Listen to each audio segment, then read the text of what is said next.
फातिहा। बिस्मिल्लाहिर्रहमानिर्रहीम।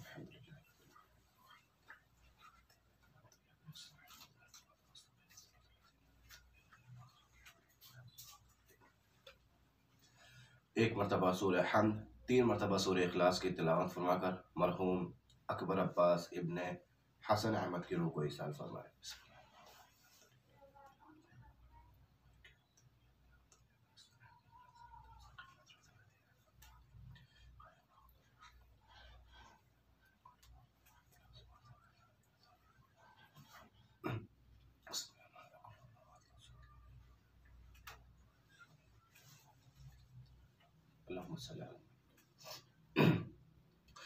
ला हौला वला कुव्वता इल्ला बिल्लाहिल अलिय्यिल अज़ीम। अऊज़ु बिल्लाहि मिनश शैतानिर रजीम। बिस्मिल्लाहिर रहमानिर रहीम। अल्हम्दुलिल्लाहि रब्बिल आलमीन। अस्सलातु वस्सलामु अला अशरफिल अंबिया वल मुरसलीन सय्यदना व नबियना व शफीअ क़ुलूबिना व तबीब नुफूसिना मौलाना अबिल क़ासिम मुहम्मद अल्लाहुम्मा सल्लि अला मुहम्मद व अला अहलि बैतिहिल अत्यबीनल अत्हरीनल मअसूमीनल मज़लूमीन व लअनतुल्लाहि अला अअदाइहिम अजमईन मिन यौम अदावतिहिम इला क़ियाम यौमिद्दीन। अम्मा बअद। क़ाल अल्लाहुल हकीम फ़ी किताबिहिल करीम व हुवा अस्दक़ुस सादिक़ीन। बिस्मिल्लाहिर रहमानिर रहीम। तबारकल्लज़ी बियदिहिल मुल्क व हुवा अला कुल्लि शैइन क़दीर। अल्लज़ी ख़लक़ल मौता वल हयाता लियब्लुवकुम अय्युकुम अहसनु अमला। सलवात पढ़े मोहम्मद व आले मोहम्मद। अल्लाहुम्मा सल्लि अला मुहम्मद। सबसे पहले शुक्र करते हैं उस परवरदिगार का कि जिसने हमें तौफीक दी कि हम एक बार और इस मजालिस का इनेकाद कर सकें और इस मजलिस के ज़रिए से अपने क़ुलूब को उलूम आले मोहम्मद और ज़िक्र आले मोहम्मद से मुनव्वर कर सकें। वो खुदा के जो रहमान है, वो खुदा के जो रहीम है, वो खुदा के जो मुक़ल्लिबुल क़ुलूब है, उसी खुदा का एक नाम कि जो कुरान मजीद में सूरह मुबारक अल हम्द में हमारे सामने आता है, वो है रब। वो खुदा रब्बुल आलमीन है।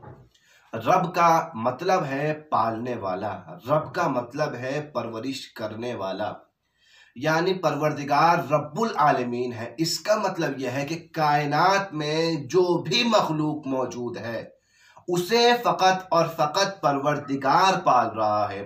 उसके रिज़्क़ व रोज़ी का इंतज़ाम बस परवरदिगार के इंतज़ाम में है। यानी दुनिया में जो भी मौजूद बाकी है वो खुदा के फजल व करम से बाकी है।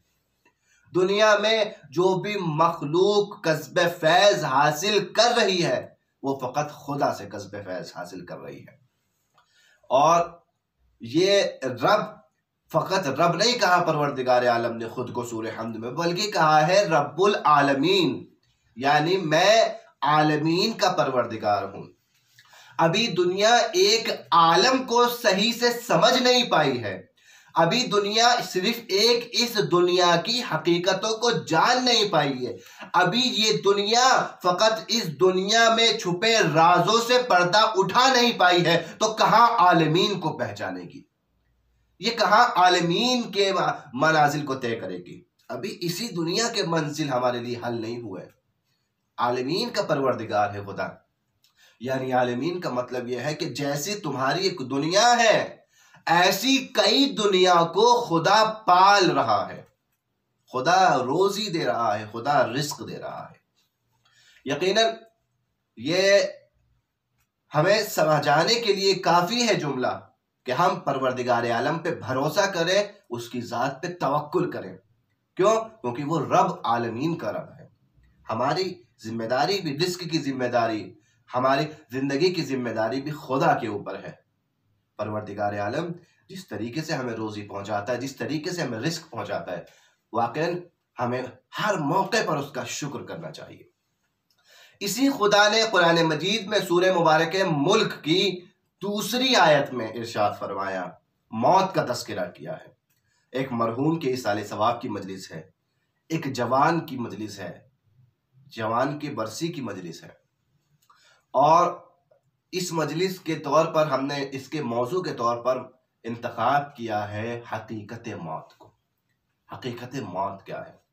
मौत फना हो जाने का नाम नहीं है, मौत मिट जाने का नाम नहीं है, मौत नाबूद हो जाने का नाम नहीं है।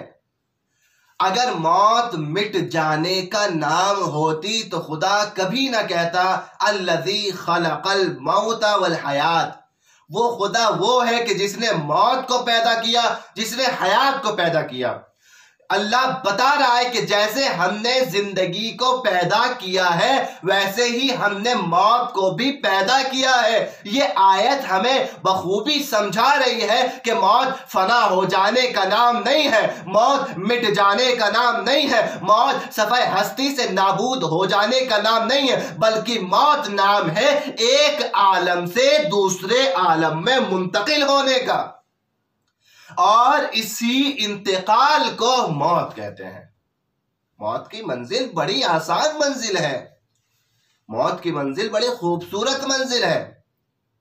यह ना समझे कि मौत बहुत डरावनी चीज है, मौत हमें खा जाती है, मौत हमें खत्म कर देती है, मौत हमें तबाह बर्बाद कर देती है। नहीं, मौत हमें इस आलम से इससे बेहतर जो आलम है वहां लेके जाती है। ये मौत है। अल्लज़ी खलक़ल मौत वल हयात, खलक़ा का लफ्ज़ इस्तेमाल होता है परवरदिगार आलम की मखलूक के लिए, यानी जो चीज भी उसने खल्क की है वो खुदा की मखलूक है। मैं मखलूक हूं अल्लाह की, मेरे अलावा जितने भी इंसान हैं खुदा की मखलूक है। दुनिया में चरिंद परिंदे दरिंद, पेड़ पौधे, हैवान, दरख्त, जंगल, बयाबान, ये सब खुदा ने पैदा किए। क्या है? सब खुदा की मखलूक है। अच्छा, मखलूक जब सब खुदा की मखलूक है तो एक मखलूक से दूसरी मखलूक को डरने का कोई हक नहीं है। क्यों? क्योंकि जैसे मैं खुदा की मखलूक हूं वैसे ही मेरे अलावा जो चीजें हैं वो भी खुदा की मखलूक है। लिहाजा तकाज़े ईमान यह है, तकाज़े इस्लाम यह है कि इंसान किसी से न डरे सिवाय खुदा के। लिहाजा क्यों? क्योंकि खुदा खालिक है और उसके अलावा जितनी भी चीजें हैं सब मखलूक है। ए मेरे बंदे, तू भी मेरी मखलूक है, मौत भी मेरी मखलूक है। लिहाजा तेरे लिए ये सही नहीं है कि तू मौत से डरने लग जाए। मौत से घबराने की जरूरत नहीं है, मौत से डरने की जरूरत नहीं है। क्यों? क्योंकि जैसे तू मेरी मखलूक है उसी तरीके से मौत मेरी मखलूक है। मौत को भी मैंने खल्क किया है। हाँ, इंसान को जिस बात का सबसे ज्यादा गम होता है वो गम जुदाई का गम होता है। इंसान रोता इसलिए नहीं है कि एक आलम से दूसरे आलम में मुंतकिल हो गया या इस जगह से इससे बेहतर जगह चला गया और हम रो रहे हैं। नहीं, हमारा रोना इसलिए होता है कि हम एक नेक इंसान से जुदा हो रहे हैं। अब उस तरीके से उस नेक इंसान को नहीं देख पाएंगे जैसे आज से पहले देख रहे थे। अब उस तरीके से हंसी खेल मजाक बातचीत नहीं हो पाएगी कि जैसे आज से पहले हो रही थी। इस पर गिरिया होता है। लेकिन अगर मरने वाले से पूछा जाए, खुद अगर कोई इंसान मरने वाले से पूछे कभी, परवरदिगार किसी को ऐसा तो ऐसी तौफीक दे, ऐसा मौका दे कि उसे किसी मरने वाले से बात करने का मौका मिल जाए, और अगर उस मरने वाले से सवाल करे कि तुम इस दुनिया में अच्छा महसूस कर रहे थे या अब जहां पर हो वहां अच्छा महसूस कर रहे हो, तो मरने वाला अगर खुदा ने इजाजत दी तो कभी ये नहीं कहेगा नहीं यहां से बेहतर मैं दुनिया में था। यही कहेगा कि दुनिया तो दुनिया थी, दुनिया की क्या बात, यहां के अलावा यहां आके दुनिया की क्या बात करूं। ये आलम अजीब आलम है, ये आलम दुनिया से भी ज्यादा अफजल आलम है, दुनिया से ज्यादा खूबसूरत आलम है। एक आलिम दीन का जुमला है, एक आलिम दीन का जुमला है, वो कहते हैं कि इंसान जब पैदा होता है तो रोता है, और जब इंसान इस दुनिया से जाता है तो उसके घर वाले रोते हैं। दोनों तरफ रोना मौजूद है।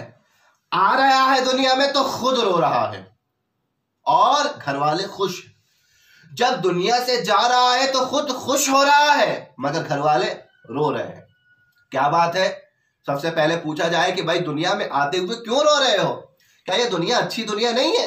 क्या नहीं, जब इस दुनिया में आने से पहले ये जिस दुनिया में मौजूद था इस बच्चे के लिए वो दुनिया मादर शिकम मादर थी, मादर का शिकम था, ये उसी को अपनी दुनिया समझता था।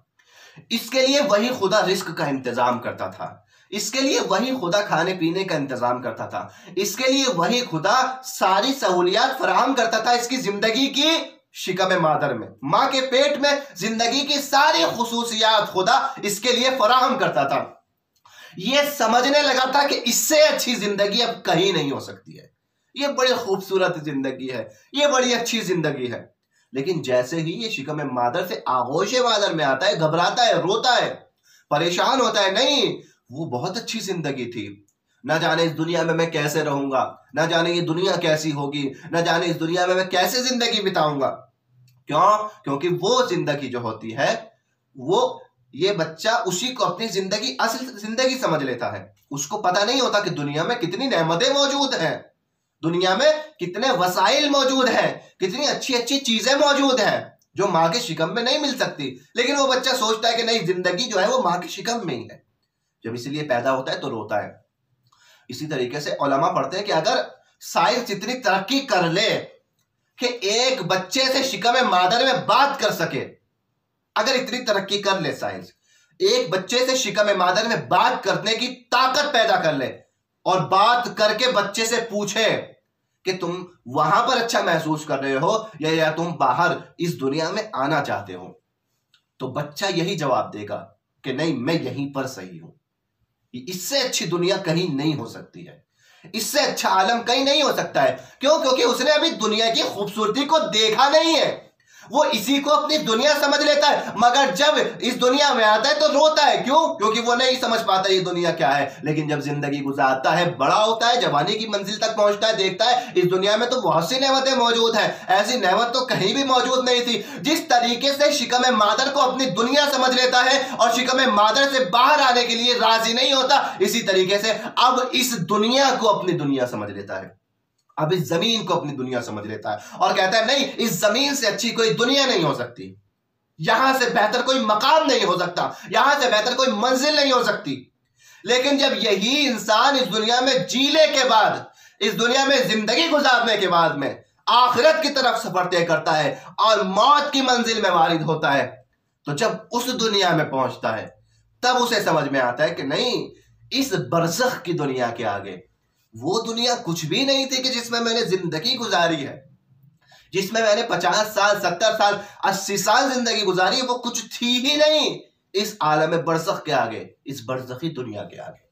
तो मौत एक पुल है कि जो हमें इस दुनिया से बरज़खी दुनिया तक पहुंचा देता है। सवाल वही है, मौत को पैदा क्यों किया गया, मौत को खल्क क्यों किया गया?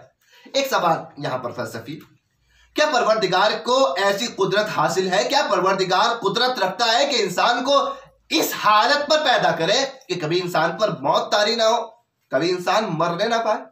यकीनन अगर वो चाहता तो ऐसा भी पैदा कर सकता था, एक इंसान को पैदा करे उस सिफत के साथ कि इस इंसान को कभी मौत नहीं आ सकती है। और अगर ऐसा पैदा करता तो बकौल हम जैसे इंसानों के ये बहुत अच्छा इंसान होता, इसके अंदर मौत ही ना होती, हमेशा जिंदगी रहती, कभी भी डर ना होता किसी चीज का, कभी मरने का खौफ ना होता। आज इंसान को हर वक्त एक ही डर है कि अगर अब मर गया तो मेरा क्या होगा, मेरे पीछे मेरे घर वालों का क्या होगा। तो परवरदिगार कुदरत रखता था कि इंसान को ऐसा पैदा करे कि इंसान को कभी मौत ना आए। तो परवरदिगार वैसा क्यों पैदा नहीं किया? क्यों ये 70 80 90 साल की जिंदगी दे के भेजा और किसी को 25 30 35 साल की जिंदगी दे के भेजा? क्यों इतनी जिंदगी दी? परवरदिगार ने जवाब दिया, लियब्लुवकुम अय्युकुम अहसनु अमला। हमने पैदा मौत को इसीलिए किया है ताकि हम तुम्हारा इम्तिहान ले, तुम्हारी आजमाइश ले और तुम्हारा एग्जाम ले कि तुम में अच्छा अमल अंजाम देने वाला कौन है। एहसन अमल के लिए तुम्हें पैदा किया है, अच्छे कामों के लिए तुम्हें पैदा किया है। तुम जिंदगी गुजारो, मगर ऐसी जिंदगी गुजारो कि जिंदगी गुजारने के बाद जब हमारी बारगाह में आओ तो तुम्हारे चेहरे पर शर्मिंदगी के आसार न नुमाया हो। तुम्हारी जिंदगी ऐसी जिंदगी होनी चाहिए। अजीजान गिरामी, जो इस दुनिया में ऐसी जिंदगी जी के जाता है कि इस दुनिया को फकत एक पुल समझता है, फकत एक गुजरगाह समझता है, फकत गुजरने की एक जगह समझता है, मुस्तकिल मकाम नहीं समझता, वो कभी भी मौत से घबराता हुआ नजर नहीं आता, वो कभी भी मौत से पीछे हटता हुआ नजर नहीं आता, बल्कि जब मस्जिद कूफा में जाता है तो अपनी मौत को खुद बेदार करके कहता है, ए इब्ने मुलजिम उठ जा और अपने काम को कर। वो अली मौत से घबराता हुआ नजर नहीं आता। जिसने अपनी जिंदगी को इस दुनिया के काबिल नहीं समझा, ये दुनिया इस काबिल नहीं है कि अली यहां रहे, ये सिर्फ एक गुजरगाह है, यहां आया हो ताकि तोशाए आखिरत को फराहम करो। असल जिंदगी हमारी यहां के बाद शुरू होगी। इसीलिए मौलाए कायनात फरमाते हैं कि लोग सो रहे हैं, ये जितने भी जिंदा लोग हैं सो रहे हैं, जब मौत आएगी तब ये जागेंगे, यानी तब इन्हें पता चलेगा कि असल जिंदगी क्या थी। अजीजान गिरामी, खुदा ने पैदा किया ताकि हमें आजमाए कि हम में नेक अमाल अंजाम देने वाला कौन है। हर नेक अमल इंसान की जिंदगी में सख्त होता है, और वो नेक अमल चाहे छोटा हो या बड़ा हो, मौत के बाद आलम बरज़ख के मंजिलों में इंसान के काम आता है। हर अमल, चाहे कोई छोटा अमल हो चाहे कोई बड़ा अमल हो, हर अमल सख्त होता है, मौत के बाद काम आता है। अजीजान गिरामी, इमाम सादिक का जमाना है, गालिबन इमाम जाफर सादिक अलैहिस्सलाम का जमाना है, और एक शख्स है जो पैसा जमा करता है हज के लिए पैसा जमा करता है और हज पर जाने के लिए तैयारी करता है। पैसा जमा हो जाता है, हज पर निकलता है, और निकलने के बाद में रास्ते में देखता है कि एक खातून है कि जो एक मुर्दा मुर्गी को ज़िबा कर रही है, मुर्दा मुर्गी का गला काट रही है, मुर्गी मर चुकी है। अब ये कहता है कि ए खातून, क्या तुझे पता नहीं कि इस्लाम में मुर्दे का गोश्त हराम है? तू इस मुर्दा मुर्गी का गला क्यों काट रही है, इसको क्यों ज़िबा कर रही है? तो खातून कहती है कि मैं क्या करूं, मेरे बच्चे कई रोज के भूखे हैं, उन्हें खाना नसीब नहीं हुआ। अब अगर ये भी मुझे ना मिले तो मुझे डर है कि मेरे बच्चे भूखे ना मर जाए। अल्लाह अकबर। यानी शिद्दते भूख का ये आलम था कि मुर्दा मुर्गी खाने पर मजबूर थी वो खातून, और अपने बच्चे को खिलाने पर मजबूर थी।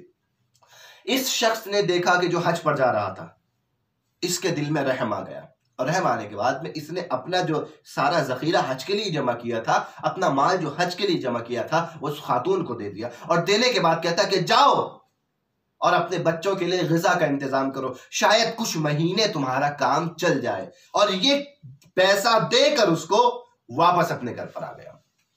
लोग हज पर चले गए मगर ये हज पर नहीं जा सका। अब लोग हज से वापस आना शुरू हुए। जब लोग हज से वापस आए हैं, सबसे मुलाकात की है, आपस में सलाम दुआ हुई है, सबने मुलाकातें की हैं, तो सबने कहा, अब इस शख्स ने भी कहा कि परवरदिगार आलम ने तौफीक तो मुझे भी दी थी हज पे जाने की, मगर इत्तेफाक ऐसा हुआ कि मैं हज पे नहीं जा पाया। जैसे ही इसने किसी हाजी को ये बात बताई, उसने कहा ये क्या बात कर रहे हो, मैंने तो तुम्हें खाने काबा के पास देखा था। अच्छा। दूसरे हाजी के पास जाते हैं, उनसे कहते हैं, वो कहता है नहीं, मैंने तो तुम्हें सफा मरवा के दरमियान देखा था।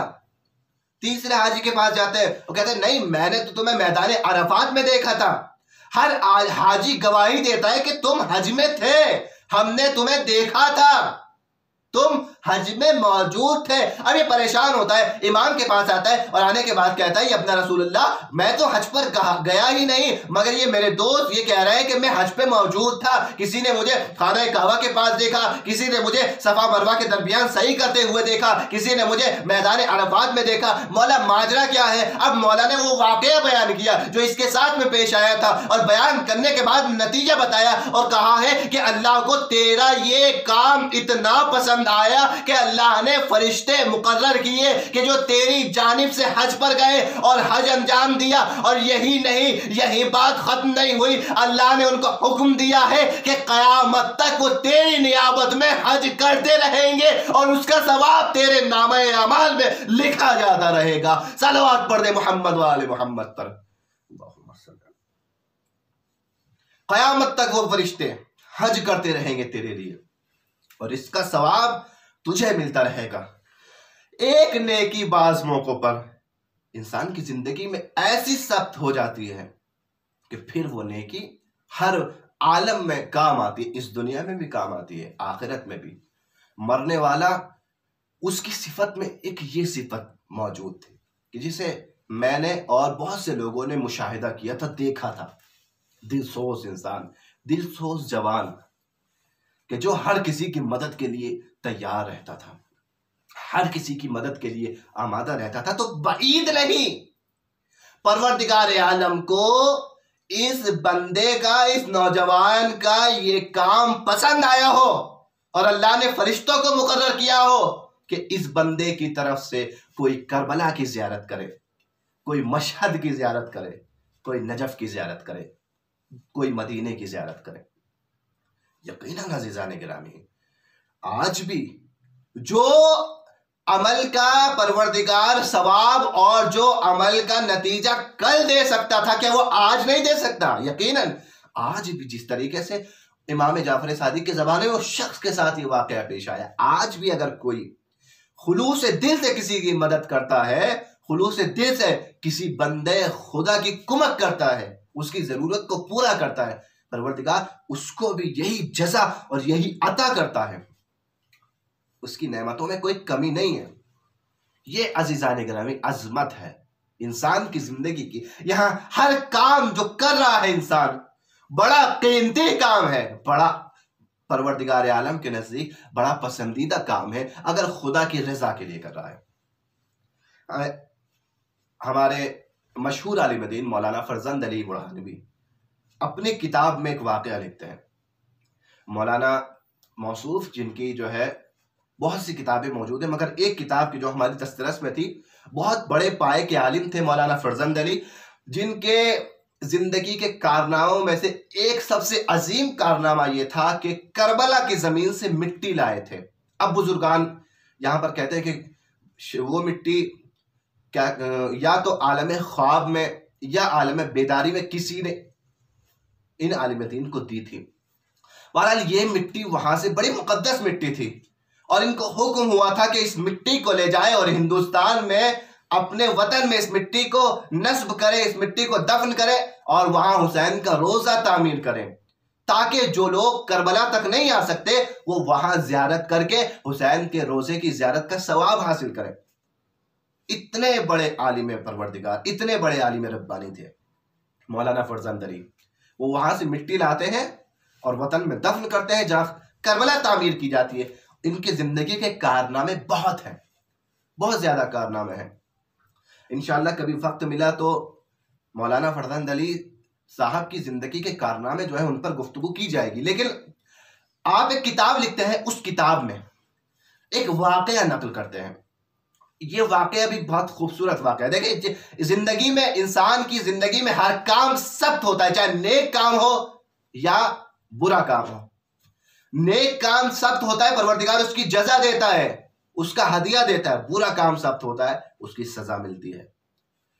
अब वो मौलाना फरजंद अली अपनी किताब में लिखते हैं, कहते हैं कि एक शख्स ने कुछ दोस्तों को दावत पर बुलाया और बुलाने के बाद कहा कि फला दिन हमारे घर पे आप दावत पे आना। जैसे ही वो दावत पे गए, उसके घर के नीचे पहुंचे, उसने कहा अभी वहीं खड़े रहो, अभी नीचे ही खड़े रहो, अभी अंदर मत आना, अभी खवातीन का खाना हो रहा है, बाद में आप अंदर तशरीफ लाएं। अब ये लोग काफी देर तक खड़े रहे मगर अंदर उन्हें नहीं बुलाया गया। इन्होंने सोचा भाई इतने यहाँ पर खड़े हुए हैं, नजदीक में कब्रिस्तान है, चले वहां पर कब्रिस्तान में मुर्दों को फातिहा पढ़ ले। इस नियत से वो नजदीक के कब्रिस्तान में गए और कब्रिस्तान में जाने के बाद में उनमें से एक शख्स ने मजाक के अंदाज में एक कब्र को मुखातिब करके कहा कि जिंदों ने हमें मेहमान बुला के हमारी कदर नहीं की, कम से कम आप ही हमें मेहमानी में कबूल करो, आप ही हमारी कुछ कदर करो। अब ये जुमला उसने कहा, कब्र शिगाफ्ता हुई, कब्र से एक नूरानी शख्सियत बाहर आई और आने के बाद उस शख्सियत ने कहा कि आज तो नहीं मगर अगले पंचशंबे को हम आपको दावत देते हैं कि आप हमारे मेहमान हो। जैसे ही ये मंजर देखा सब कांपने लगे, घबरा गए और घबराने के बाद जैसे ही घर वापस आए तो सबने सोचा कि शायद हम अगले जुमेरात तक अब जिंदा नहीं बचेंगे। सबने सोच लिया था कि हम अगली जुमेरात तक जिंदा नहीं बचेंगे, मगर अगली जुमेरात आई, किसी पे मौत के कोई आसार तारी नहीं हुए। तो सबने सोचा कि चलो देखते हैं कब्रिस्तान में जाके, क्या पता कोई हकीकत हो, क्या पता परवरदिगार की कोई करामत हो। वो तय किया उन्होंने और वापस उस कब्रिस्तान में उस दिन और उस वक्त आए कि जब उन्हें बुलाया गया था। आने के बाद दोबारा मुखातिब करके कहते हैं कि हम आ गए हैं। दोबारा कब्र शिगाफ्ता होती है और वो शख्सियत बाहर आती है और आने के बाद कहती है कि आप अंदर आ जाएं, कब्र के अंदर तशरीफ लाएं। कब्र के अंदर एक दरवाजा खुलता है। अब ये लोग बड़े घबरा रहे हैं, बड़े परेशान हैं, कब्र में जाएं तो कैसे जाएं। बहरहाल किसी ने हिम्मत की, सबसे पहले उसने कहा कि मैं जाता हूं और देखता हूं कि क्या माहौल है, अगर मैं तुम्हें इशारा करूं आ जाओ तो तुम भी अंदर आ जाना। सबसे पहले वो शख्स जाता है और जाने के बाद में जैसे ही यहां कब्र में दाखिल हुआ, कब्र में उतरने के बाद देखा कि कब्र के अंदर तो एक अजीब ही आलम है, एक दुनिया बसी हुई है कब्र के अंदर। ऐसी दुनिया कि कब्र के ऊपर की दुनिया का इससे कोई मुकाबला नहीं है, ऐसी आलीशान दुनिया है। उसने अपने दोस्तों को इशारा किया कि आप भी आ जाएं। वो सारे दोस्त कब्र के अंदर आ गए और उस आलम में तशरीफ ले गए। अजीम दुनिया है, एक महल तामीर है, उस महल में कहीं गुलाम टहल रहे हैं, कहीं कनीज़ें टहल रही हैं। हर नेमतें उस महल में मौजूद हैं, हर आसाइशें उस महल में मौजूद हैं। लिहाजा ये शख्स लेके जाता है इन सब लोगों को और ले जाने के बाद में दस्तरखान पर बिठाता है और ऐसी ऐसी नेमतें खिलाता है, ऐसे खाने खिलाता है कि लोग कहते हैं जिंदगी में कभी हमने ऐसे खाने नहीं खाए, ऐसी नेमतें जिंदगी में कभी हमें मैसर नहीं हुई कि जैसी हमने उस कब्र में मैसर हुई। वो खाते हैं। उसके बाद में पूछते हैं कि ये जो शख्स है जो तख्त पर बैठा हुआ है, जिसके सर पर ताज है, ये कौन है। अब जो लेके आया था उसी से पूछते, वो शख्स कहता है कि ये वही शख्स है कि जिसकी कब्र है, ये मालिक कब्र है, ये इस कब्र का मालिक है, ये इसकी कब्र थी, ये वही शख्स है। देखो क्या इतनी मंजिल है, ऐसा मकाम परवरदिगार आलम ने अता किया। अब जैसे ये खाना खा के फारिग होते हैं, मुलाकात के लिए उस जवान के पास जाते हैं। वो जवान जो तख्त पर बैठा होता है, जिसके सर पे ताज होता है। अब उस जवान से सलाम करते हैं, दुआ करते हैं, उससे कहते हैं कि आप हमें बस इतना बताएं, इतनी मंजिलत आपको कब्र में परवरदिगार आलम ने क्यों दी है, क्या वजह है कि आप इतनी अजीम ममलिकत के मालिक बन गए हैं, इतनी अजीम ममलिकत है आपके पास में, उसका अमल कौन सा किया आपने जिंदगी में। वो नौजवान कहता है कि मेरे दो अमल खुदा को पसंद आए जिसकी वजह से मुझे ये ममलिकत कब्र में अता की गई है। का कौन से अमल? का पहला अमल में नमाज में अव्वल वक्त का बड़ा पाबंद था। पहला अमल अव्वल वक्त का बड़ा पाबंद था। जैसे ही अजान होती थी, चाहे ग्राहक दुकान पे खड़ा हो, मैं दुकान बंद कर देता था और मस्जिद में चला जाता था, अव्वल वक्त नमाज पढ़ता था। ऐ नौजवानों, ऐ मेरे दोस्तों, अव्वल वक्त नमाज पढ़ने की इतनी फजीलत है कि जिंदगी की सारी मुश्किलें खत्म हो जाएगी अगर इंसान अव्वल वक्त का नमाजी बन जाए। जिंदगी की सारी परेशानियां दूर हो जाएगी इंसान अगर अव्वल वक्त का नमाजी बन जाए। अव्वल वक्त इंसान नमाज पढ़े। उसने कहा पहली वजह तो अव्वल वक्त, दूसरी वजह मैं क्योंकि कस्साब था, कभी नापतोल में कमी नहीं करता था, कभी नापतोल में जो है कोताही नहीं करता था। ये दो अमल अल्लाह को पसंद आए। मगर उन्होंने देखा कि बात करते हुए कुछ मिनट के बाद में वो एक आह भरता है कि जैसे उसे बहुत अजीब दर्द महसूस हो रहा है। इन्होंने पूछा ये आह भरने का सबब क्या है, ये तकलीफ क्या है जो तुम्हें हो रही है। अब उसने अपने पैरों से अबा के दामन को हटाया। हटाने के बाद जो पैरों की जानिब देखा, एक अजदहा था, एक अजदहा कि जो उसके पैरों में लिपटा हुआ था और कुछ देर के बाद, हर कुछ देर के बाद में वो अजदहा उसको डसता था और इसको तकलीफ होती थी, इस नौजवान को परेशानी होती थी। इन्होंने पूछा ये अजदहा क्यों है, ये अजदहा किस लिए है? कहा कि जिंदगी में फला शख्स का माल मेरे ऊपर रह गया था, मैं मरने से पहले उस शख्स के कर्ज को अदा नहीं कर पाया, उसका पैसा उस तक नहीं पहुंचा पाया, लिहाजा ये अजदहा उसी का अजाब है। अब जब यहां से वापस जाना तो मेरे वारिस फला महल्ले में रहते हैं, उन तक ये पैगाम पहुंचा देना कि एक लकड़हारे के कुछ पैसे मुझ पर रह गए थे, वो पैसे अदा कर दो। ये वापस आते हैं, वापस आने के बाद उसके वारिस का घर ढूंढते हैं और उसके वारिस का घर ढूंढकर ये पैगाम उसके वारिस तक पहुंचाते हैं। वो उसका वारिस उन पैसों को लकड़हारे तक पहुंचा देता है। अब उसी शख्स के ख्वाब में वो नौजवान आता है दोबारा, इस हालत में कि अब वो जो अजदहा पैर पर था वो अब अजदहा नहीं है, अब वो अजदहा जा चुका है। कहा कि तुम्हारे अमल की वजह से परवरदिगार ने मेरे अजाब को कम कर दिया। तो इस वाक़े से दोनों अमल के आसार हमारे सामने वाज़े हो गए। कोई इंसान अगर नेक अमल भी इस दुनिया में करता है तो ये नेक अमल उसकी दुनिया के बाद की मंजिलों के काम आता है, और अगर कोई बुरा अमल इंसान करता है तो ये बुरा अमल उसके अजाब का सबब बनता है। अजीज़ान गिरामी, मौत वो चीज है कि जो इंसान को इस आलम से आलम बका की तरफ ले जाती है। ये आलम फना है, यहां से आलम बका की तरफ ले जाती है। और आज जो बाजार गर्म है मौत का, हर इंसान परेशान है कि कहीं उसे ये मौत नागाहानी तौर पर हासिल ना हो जाए। मौत का बाजार गर्म है, चारों तरफ बीमारी फैली हुई है, वबा फैली हुई है, हर कोई अपने आप को बचाने की कोशिश कर रहा है, मौत से बचने की कोशिश कर रहा है। कोई मास्क लगा रहा है। क्यों मास्क लगा रहे हो? जानते नहीं मौलाना कोरोना फैला हुआ है, मौत आ गई तो क्या होगा, बीमार हो गए तो क्या होगा। सैनिटाइजर लगाए जा रहे हैं, मास्क लगाए जा रहे हैं।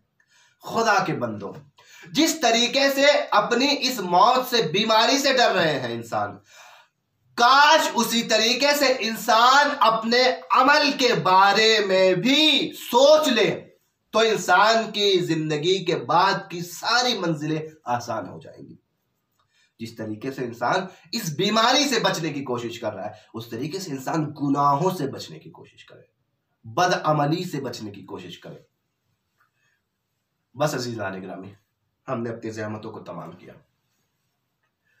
मौत तो हकीकत का नाम है, लेकिन इस मौत का गम बढ़ जाता है, इस मौत का गम बढ़ जाता है कि जब जाने वाला सबका अजीज हो, जाने वाला सबका दोस्त हो, सब उसे पसंद करते हो।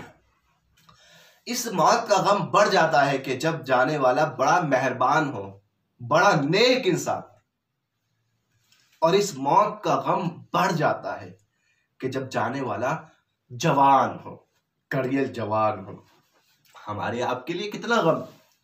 हमें याद है 3 साल हो गए, तीसरी बरसी है मरहूम की, मगर 3 साल पहले का वो मंजर आज भी याद है कि जब जवान का जनाजा लाया गया था, उस जवान के जनाजे पर क्या कयामत का आलम था, क्या कयामत का गिरिया हुआ था उस जवान के जनाजे पर। ऐसा गिरिया कि कोई पहचान ना पाए कि इन गिरिया करने वालों में इस साहिब जनाजे का, इस शख्स का रिश्तेदार कौन है और इस शख्स का दोस्त कौन है। सब एक तरीके से रो रहे थे, हर कोई ऐसे रो रहा था कि जैसे उसका भाई था, हर कोई ऐसे रो रही थी कि जैसे उसका बेटा था। अजीज़ान गिरामी, क्यों? क्योंकि सबका अजीज था, सब उसे पसंद करते थे, सब उसको दोस्त मानते थे। मेरा दिल तड़प जाता है ये मंजर जब देखता हूं, जब ये जवान लोगों की नजर में इतना महबूब रहा होगा, अल्लाह जाने अली अकबर हुसैन की नजर में कितना महबूब होगा।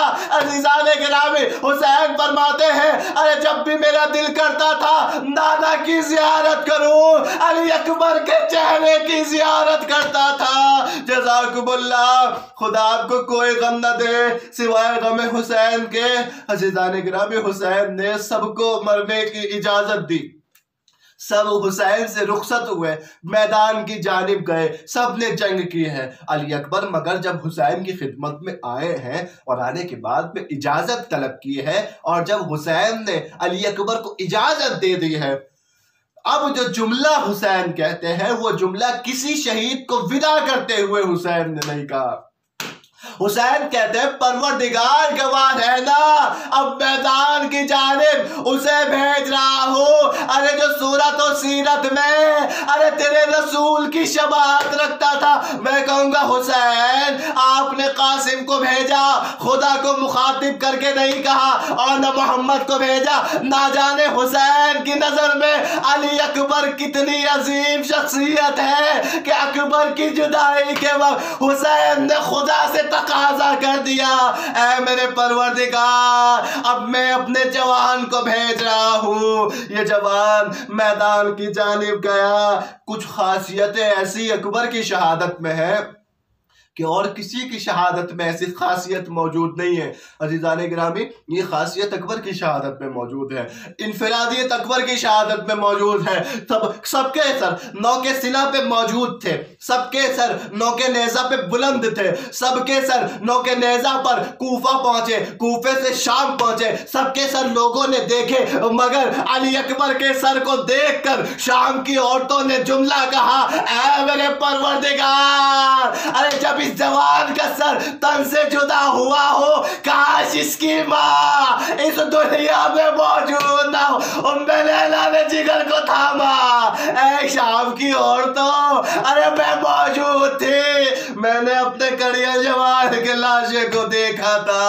अज़ीज़ान गिरामी, अली अकबर की शहादत में ये अजीम इनफरादियत मौजूद है कि जो दिल को दहला देती है, किस तरीके से एक जवान का गम उसकी माँ ने उठाया होगा। अज़ीज़ान गिरामी, अकबर की मुसीबतों का अंदाजा नहीं किया जा सकता। अकबर को जुदा करते हुए हुसैन पर कौन सी मुसीबतें टूटी हैं, लैला पर कौन सी मुसीबतें टूटी है, ज़ैनब पर कौन सी मुसीबतें टूटी हैं। इधर मैदान करबला में अकबर आते हैं, जंग करते हैं, और जंग करते करते जब अली अकबर में अब ताकत नहीं है, लोग अली अकबर को चारों तरफ से घेर लेते हैं, चारों तरफ से हमले शुरू होते हैं। फ़क़तलूहु अरबन अरबा, इस तरीके से अली अकबर को कत्ल किया गया कि अली अकबर का जिस्म टुकड़े टुकड़े हो गया। इसी असना में किसी शकी ने अरे बर्छी अली अकबर के सीने में मारी और मार के बर्छी तोड़ दी। अब अकबर से घोड़े पर संभला नहीं गया, पुश्ते राहवार से अली अकबर जमीन पर आए। अलैका मिन्नी अस्सलाम, अकबर की आवाज सुने, हुसैन दौड़े मगर चल ना सके, कभी गिरे फिर उठे फिर गिरते हैं। आईना आईना अली अकबर, ऐ मेरे लाल कहाँ हो, अरे बाबा को आवाज दो। जब अली अकबर के सराहने पहुंचे हुसैन, देखा कि जवान बेटा खाक और खून में एड़िया रगड़ रहा है। खुदा किसी बाप को यह मंजर न दिखाए कि जो अली अकबर ने देखा, जवान का जनाजा अजीज़ान गिरामी बाप की कब्र तोड़ देता है। जवान भाई का जनाजा, जवान बेटे का जनाजा, अरे जब आंखों के सामने आता है तो रूह कांप जाती है, आंखों के सामने आता है तो शिद्दत गम जवाब दे जाता है, शिद्दत अब सब्र नहीं हो पाता। जब जवान का जनाजा आंखों के सामने आता है, एक मर्तबा अब हुसैन ने अली अकबर को देखा, अली अकबर के सीने से बर्छी को निकालना चाहा।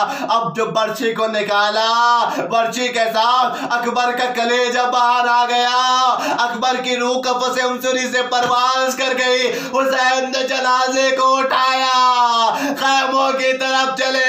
ए बनी हाशिम के बच्चों, अरे बूढ़ा बाप है, जवान का जनाजा है, मदद करो। ये जनाजा खैमों में आया। जवान की मौत पर एक बाप का हाल क्या था इसको मैं बयान नहीं कर सकता, मगर दो जुमले और जहमत तमाम। माँ का हाल क्या था इस जवान की मौत पर, दो रिवायतें आपकी खिदमत में पढ़ूंगा कि माँ के सामने जवान बेटे के जनाजे को जब लाया जाता है तो अब माँ का हाल किसी से देखा नहीं जाता, कोई जब्त नहीं कर सकता, कोई उस हाल को महसूस नहीं कर सकता, मगर यहाँ अली अकबर का जनाजा है और माँ दिखाई नहीं दे रही है। एक मर्तबा ज़ैनब ने कहा, ए बहन उम्मे कुलसूम, भाभी रवा, भाभी लैला कहाँ है? भाभी उम्मे लैला नजर नहीं आ रही है। कहा वो अपने खैमे में मौजूद है। अब ज़ैनब तलाश में निकली, उम्मे लैला कहीं नहीं मिली। अब जब एक खैमे का पर्दा हटाया तो देखा उम्मे लैला कभी खैमे के इस पर्दे से टकराती है, कभी उस पर्दे से टकराती है। कहा भाभी अपने बेटे के जनाजे पे ना आओगी? कहा ज़ैनब अरे जब से सुना है मेरा अकबर बाहर आ गया, अरे मेरी आंखों से नूर चला गया, मुझे खैमे का पर्दा नहीं दिखाई दे रहा। अली अकबर की माँ अब ज़ैनब ने उम्मे लैला के बाजुओं को थामा। अकबर की लाश है, लैला ने अपने आप को गिराया। वाह मुसीबता, वाह हसरता, इन्ना लिल्लाह व इन्ना इलैहि राजिऊन। निज़ाम क़ज़ाइही व तस्लीमन लिअम्रिह। परवरदिगार हमारी इस खलीस इबादत को कबूल फरमा। जहाँ जहाँ भी मोमिन मोमिनात हैं उनकी जान माल इज़्ज़त आबरू की हिफाजत फरमा। परवरदिगार जिस मरहूम के लिए, जिस जवान के लिए इस मजलिस का इनेकाद किया गया है, उसकी कब्र पर अपनी रहमत बरकत मग़फ़िरत नाजिल फरमा। परवरदिगार उसके दरजात को बुलंद व बाला फरमा। उस मरहूम के गुनाहान कबीरा सग़ीरा को माफ़ फरमा। परवरदिगार उसके पसमानदगान को सब्र जमील अता फरमा। या अल्लाह जहाँ जहाँ भी मोमिन मोमिनात हैं उनको इस बला से महफूज फरमा। जो इस दुनिया से गुजर चुके हैं उनकी मग़फ़िरत फरमा। परवरदिगार इमाम ज़माना के ज़ुहूर में ताजील फरमा, हमें इमाम के नासिरों में शुमार फरमा। एक मरतबा सूरह अल-हम्द, 3 मरतबा सूरह इखलास की तिलावत फरमाकर मरहूम मोहम्मद अकबर अब्बास इब्न हसन अहमद की रूह को इरसाल फरमा।